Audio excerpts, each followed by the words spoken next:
सलाम। आज मैं आपको बहलूल दाना का किस्सा सुनाने जा रही हूँ, तो चलिए शुरुआत करते हैं। बहलूल नामी एक बुजुर्ग गजनी के रहने वाले थे। ये अक्सर ऐसी हरकतें और ऐसी बातें कर दिया करते थे जो बज़ाहिर समझ में ना आती थीं।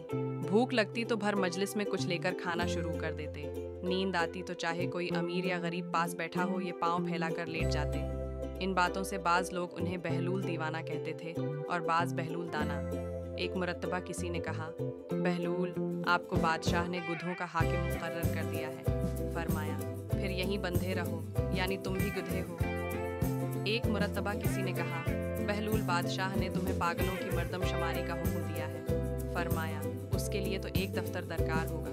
जहाँ दाना गनने का हुक्म हो तो अंगलियों पर गने जा सकते हैं। एक दिन आप बादशाह के पास गए, जो इस वक्त कुछ सोच रहा था।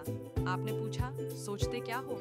इसने कहा, मैं इस वक्त दुनिया की बेवफाई पर गौर कर रहा हूँ कि इस बेवफा ने किसी से भी वफा ना की। आपने फरमाया, अगर दुनिया वफादार होती तो तुम आज बादशाह क्यों कर बन सकते? बस इस किस्से को जाने दो और कुछ सोचो। एक दफ़ा बारिश की कसरत से अक्सर कब्रों में ऐसे शगाफ पड़ गए कि मुर्दों की हड्डियाँ और खोपड़ियाँ नजर आने लगी। बहलूल कब्रिस्तान में चंद खोपड़ियाँ सामने रखे देख रहे थे कि इत्तेफाकन बादशाह की सवारी भी आ गई। उसने उन्हें उस शोबे में मसरूफ देखकर पूछा, बहलूल, ये क्या देख रहे हो? आपने फरमाया, तुम्हारा और मेरा दोनों का बाप मर चुका है। मैं अब ये देख रहा हूँ कि तुम्हारे बाप की खोपड़ी कौन सी है और मेरे बाप की कौन सी।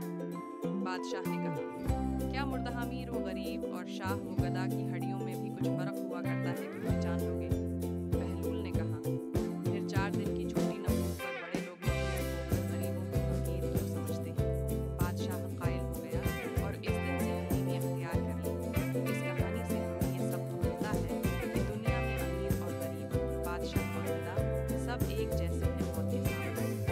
ज़रूरत से ज़्यादा शान और शौकत रखने पर असली डर ये है कि हम हमेशा आजिज़ी और इंसानियत को समझें और खुद को सबके बराबर जानें। अगर आपको कहानी पसंद आई तो लाइक करें, सब्सक्राइब करें और दिल से शुक्रिया।